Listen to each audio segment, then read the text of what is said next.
உண்மை உள்ள தேவன். தேவன் தம்மில் அன்பு வைத்து தமது கற்பனைகளை கை கொள்ளுகிறவர்களுக்கு அவர் 1000 தலைமுறை வரை உடன்படிக்கையையும் தயவையும் காக்கிற உண்மை உள்ள தேவன். உபாகமம் 7:9. மெய்யாகவே நம்மை படைத்த தேவன் உண்மை உள்ள தேவனாய் இருக்கிறார். இந்த சத்தியத்திற்கு உதவும் சில வசனங்களை பார்ப்போம். கர்த்தர் இஸ்ரவேலின் பரிசுத்தர், அவர் உண்மை உள்ளவர். ஏசாயா 49:7.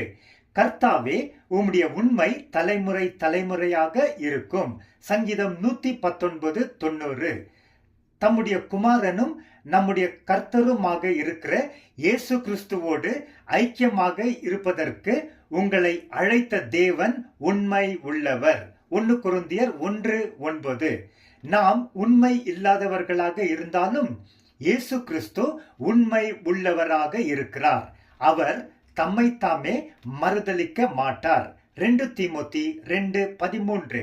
இயேசு கிறிஸ்து மக்களின் பாவங்களை நிவர்த்தி செய்வதற்காக தேவ காரியங்களை குறித்து இரக்கமும் உண்மையும் உள்ள பிரதான ஆசாரியராக இருக்கிறார். எபிரேயர் 2:17. உண்மையுள்ள சாட்சியும் மரித்தோரிலிருந்து முதலில் பிறந்தவரும் பூமியின் ராஜாக்களுக்கு அதிபதியுமாகிய இயேசு கிறிஸ்துவினாலும் உங்களுக்கு கிருபையும் சமாதானமும் உண்டாவதாக. வெளிப்பாடு 1:5. இயேசு கிறிஸ்து உண்மையும் சத்தியமும் உள்ள சாட்சி. வெளிப்பாடு 3:14, 19, 11. நம்முடைய பாவங்களை நாம் அறிக்கையிட்டால் பாவங்களை நமக்கு மன்னித்து எல்லா அநியாயத்தையும் நீக்கி நம்மை சுத்திகரிப்பதற்கு தேவன் உண்மையும் நீதியும் உள்ளவராக இருக்கிறார். 1 யோவான் 1:9. சமாதானத்தின் தேவன் தாமே உங்களை முற்றிலும் பரிசுத்தமாக்குவாராக. உங்களுடைய ஆவி, ஆத்துமா, சரீரம் முழுவதும் நம்முடைய கர்த்தராகிய இயேசு கிறிஸ்து வரும்போது குற்றமற்றதாய் இருக்கும்படி காக்கப்படுவதாக.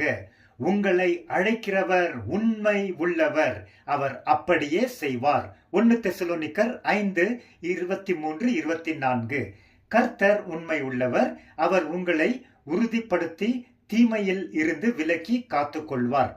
2 தெசலோனிக்கர் 3:3. நாம் அழிந்து போகாமல் இருக்கிறது கர்த்தருடைய கிருபையே. அவருடைய இரக்கங்களுக்கு முடிவில்லை, அவைகள் காலைதோறும் புதியவைகள். தேவனின் உண்மை பெரிதாய் இருக்கிறது. புலம்பல் 3:22-23. வாக்குத்தத்தம் பண்ணின தேவன் உண்மை உள்ளவராக இருக்கிறார். எபிரேயர் 10:23.